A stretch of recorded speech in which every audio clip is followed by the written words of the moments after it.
কিছু মানুষ পায়ের উপর পা দিয়ে ঝগড়া করার জন্য মুখিয়ে থাকে। কেউ যদি একটু নিরিবিলি শান্তিতে থাকতে চায় তো তাকে শান্তিতে থাকতে দেয় না।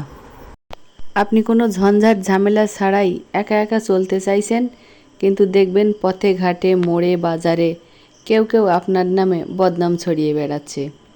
এই বদনাম একজন থেকে পাঁচজন, পাঁচজন থেকে 10 জনের কাছে পৌঁছে যাবে। আর যে মূলত আপনার সাথে অ্যাকশান নেবে সে রেডি হবে কখন আপনাকে গলা চেপে ধরতে পারবে।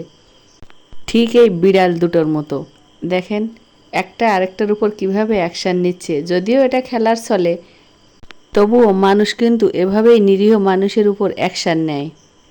তারা মনে করে মানুষকে খোঁচা দেয়া, মানুষের পিছনে লাগা, মানুষের ক্ষতি করা এগুলোই তাদের কাজ। নিজের বাড়িতে কি হচ্ছে, নিজের হাঁড়িতে কি আছে সেই খবর নেই, অন্যের পিছনে লেগে থাকে। যারা এরকম করে তাদের উদ্দেশ্য বলবো, আরে ভাই, অন্যকে চেপে ধরে নয়, অন্যকে খোঁচা দিয়ে নয়, অন্যকে মেরে নয়, নিজে ভালো থাকার চেষ্টা করো, নিশ্চয়ই ভালো থাকতে পারবে। নিজে ভালো থাকার জন্যে কাউকে পিন দেওয়ার প্রয়োজন হয় না।